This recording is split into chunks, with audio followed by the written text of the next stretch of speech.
Salam, hər birinizi xoş gördük. Əziz dövlət qulluqçuları və dövlət qulluğunun test imtahanına hazırlaşan şəxslər. Mən təxminən 3 gün bundan qabaq YouTube kanalında yayımladığım videoda qeyd elədim ki, sizlər tezliklə rüşad xəbər verəcəm test imtahanına hazırlaşan şəxslər. Və orada da qeyd elədim ki, əgər hansısa bir qanun çətinlik çəkirsinizsə, şərh hissəsində qeyd edin, sizin üçün o qanunu izahını verəcəm. Və bir çoxlarınızda dövlət qulluğu haqqında qanunda edilmiş dəyişikliklər, kateqoriya və təsnifatları qeyd elədi. Hansı ki, mən də onu izahını verəcəm iyul ayındakı imtahana qədər. Bu belə, sevindirici xəbər hələ bundan ibarət deyil. Sevindirici xəbər sizinlə bölüşmək istəyirəm ki, bildiyiniz kimi biz demək olar ki, bir il ərzində təxminən 5 dəfə və ya 6 dəfə seminarlar həyata keçiririk. İndi hər imtahan üçün seminar həyata keçirə bilmirik müəyyən səbəblərə görə. Amma iyul imtahana hazırlaşan şəxslərə, avqust imtahana hazırlaşan şəxslərə onu demək istəyirəm ki, artıq siz bizim seminarlarımıza qoşula bilərsiniz. Başda qanunvericilik fənni olmaqla, eyni zamanda Azərbaycan dili, məntiq, informatika və qanundan seminarlara qoşula bilərsiniz.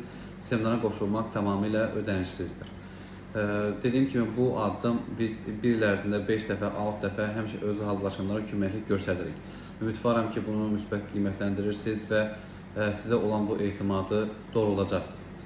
Əziz yoldaşlar, bax bu seminarımız bizim təxminən iyun ayının 26-sı və 27-sinə etibarən başlayacaq. Bu videonu görən hər bir şəxs əgər iyul imtahana hazırlaşırsa, avqust imtahana hazırlaşırsa, bizim seminarımıza qoşula bilərlər. Dediyim kimi, istər qanunvericilik fənnindən, istərsə də digər fənlərdən dərslərə qoşula bilərlər.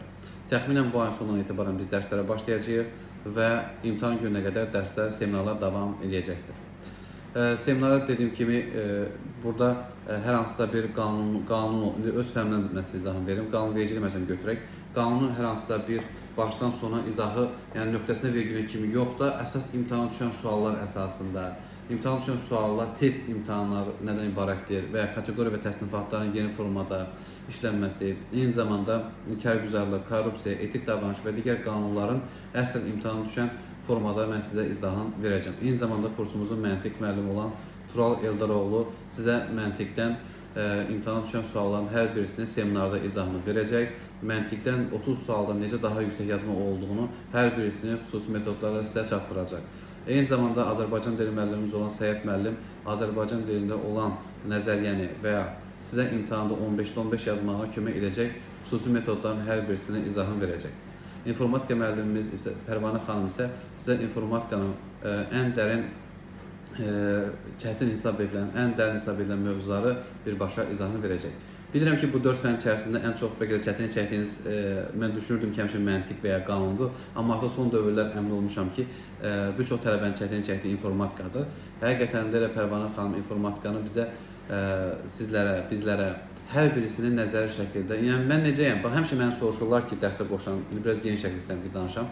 Məsələn, dərsə bir tələbə qoşulur, CF Akademiya. Bizim kursumuza test imtahanına hazırlaşan bir tələbə qoşulur və deyir ki, müəllim, sizi tanıyırıq, YouTube kanalından bilirik. Bəs digər müəllimlər necədir? Deyirəm ki, bax, digər müəllimlər də mənim kimi dərsləri praktiki və lor dildə izahını verir. Həqiqətən ona görə bax, bu kursdadırlar. Bunu neysə görsə demirəm. Yəni, istəyən şəxs istəyirsə bir dərs, sınaq dərsdə qoşulub baxa bilər. Digər Azərbaycan dili müəllimi olsun, informatika müəllimi olsun, məntiq müəllimi olsun, dərsləri lor və praktiki dildə izahını verə bilər. Yəni, bəzi yoldaşlar deyə bilər ki, namizədlər deyə bilər ki, məntiqin nə loru dildə, məntiqin nə praktikası və ya Azərbaycan dilinin nə praktikası. Həqiqətən də bu mövcuddur. Məsələn, bir cavab var, məntiqdən 15, tutalım ki, 15-ci cavab variantı A15-dir. Elə müəllim var ki, deyir ki, bu da A bəndi 15-dir və bunun bir yolun izahını verir. Amma bizim məntiq müəllimimiz, Tural müəllim, o A15 cavabı gedənə qədər 1 yox, 3 yol sizə göstərir və hansı sizə daha yaxın gəlirsə, onun imtahan tətbiq edirsiniz. Eyni zamanda Səyyid müəllim də belədir, Pərvanə xanım da belədir. Uzun sözün qısası, əziz yoldaşlar, əziz iyul imtahana hazırlaşan şəxslər və avqust ayındakı hazırlaşan şəxslər, hər birinizi siz seminara qoşulmağa dəvət edirəm. Seminar bu ayın sonundan etibarən başlayacaq. Əgər özünüz hazırlaşırsınızsa, şərh hissəsində qeyd etdiyim əlaqə nömrəsindən yaza bilərsiniz və ya ətrafınızda hər hansı bir şəxs hazırlaşırsa, bir yaxınız, dostunuz hazırlaşırsa, bu videonu onlarla bölüşməyi unutmayın. Və başqa mən sizlər üçün necə köməklik edə bilərəm? Baxın, mən bir müəllim olaraq, bir qanun müəllimi olaraq özüm iyul, avqust, sentyabr ayında uşaqlar hazırlaşdırıram, tələbələr hazırlaşdırıram. Bəs bu YouTube kanalını nəyə görə açmışıq? Sosial şəbəkələrdə özü hazırlaşan tələbələrə biz necə köməklik göstəririk? Əlbəttə ki, siz heç vaxt belə deyək də, hər hansısa bir növ türklərin bir sözü var, dışlanmış. Yəni ki, özü hazırlaşır, dışlanır, heç kim ona köməklik eləmir.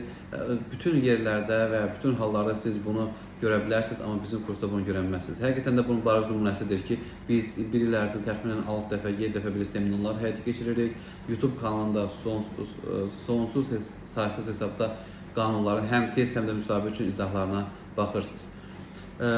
Başqa, əgər hər hansısa bir, yəni sizin təklifiniz varsa, deyin, onu da eləyək. Baxın, mən həqiqətən görürsünüz, yəni mən bir qanun müəllimi olaraq düşmüşəm əl-ayağa ki, yəni sizə necə köməklik göstərə bilərəm, sizə necə yararlana bilərəm ki, siz bizdən razı qalasınız və yaxud da ki, bir dənə təşəkkür etməyiniz bəsdir. Yəni həqiqətən də onsuz da biz müəyyən səmimi danışmaq lazımdırsa, biz müəllim olaraq öz tələbələrimizi hazırlaşdırırıq. Bəli, bəs seminara qoşulmaq istəyən tələbələr də ola bilər və yaxud da ki, imkanı olmayan tələbələr ola bilər, şəhər ali üzvü olan tələbələr ola bilər və yaxud da ki, hər hansısa bir imkansız ailənin bir üzvü ola bilər. Bunlar heç vaxt diqqətdən bizdə qıraqda qalmayıblar, mən və mənim kursun müəllimləri tərəfindən. Ona görə də hər birinizi seminara dəvət edirəm. Və hətta sizə söz vermişəm ki, iyul imtahanına qədər də mən sizə yeni kateqoriya və təsnifatların videosunu izahını verəcəm və dövlət qulluğu haqqında qanunu yenidən sizlərə izahını verəcəm. Daha bundan artıq mən nə edeyim, sizlər deyin. Hər birinizin imtahanda uğurlar arzu edirəm. Sağ olun, salamat qalın, dərslərdə görüşəndik.